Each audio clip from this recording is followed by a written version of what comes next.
Shalom shalom, Imana ikomeze kubagira neza, nkomeze kunezererwa n'Imana mu mutima wanjye kubw'umwuka ikomeje kumpa wayo, kubw'ubuntu bwayo, kubw'urukundo rwayo, nkomeje gushimira no gikomeje kundinda nkongeje mu kwezi kwa 12.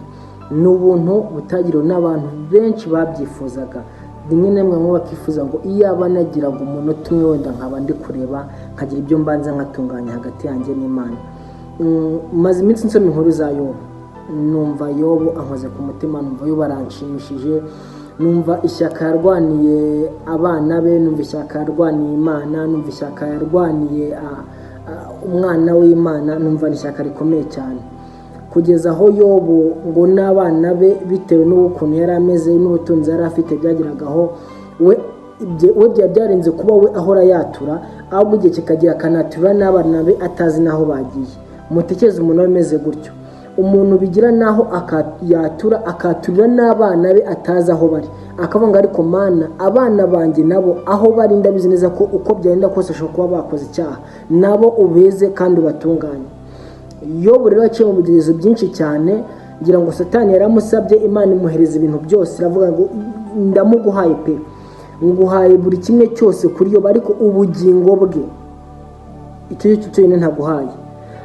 Hari amwe mu magambo Yobu yavuze mu kanya nsomye ankora ku mutima, ni mu ibice ni bitatu, umurongo n'uwa 11 n'umurongo wa 12.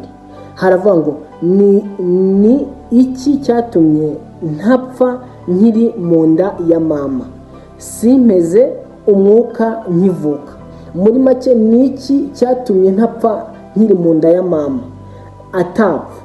None umurongo wa 12 haravuga ngo ni iki cyatumye mama ashyira ku bibero akampa ibere. Ni iki cyatumye mama nyine ni iki cyatumye yemera yuko abaho. Rero bishatse kuvuga ngo iki, nawe hari impamvu Imana yemeye kubaho, ukaba waravutse abantu batabyizeraga, ukabaho ukagira imyaka 5 ugakura, bakakuraga bagakora ibiki, ugakena, ukabona amaviza, ukajya hanze, ukava hanze, ukagaruka mu Rwanda, ukagira ubutunzi, ugatunganirwa rwose. Hari impamvu ibyo byose Imana yemeye ko bikugeraho, ariko ibyo bintu wibifata ngo birutishe umusaraba, wifata ngo birutishe Imana. Senga Imana unayishimira. Ngiye byantunguye byanantangaje, nta wundi muntu nzi wagira umutima nk'uwa Yobu. Abantu nzi bawugira ni bakeya, ni bake muri isi rwose.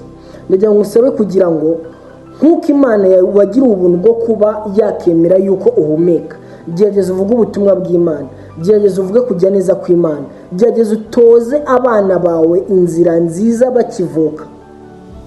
Nk'uko ujya ubishyura kujya gukina imipira, nk'uko ujya ubishyura ukabajyana mu magemo, nk'uko ubajyana mu koga, kumwe ubajyana ku ishuri, ubashakire n'ishuri ribigisha ijambo ry'Imana, ribigisha Bibiliya. Wivuga ngo insengero barazifunze, insengero ntabwo bazifunze. Umutima wa nimba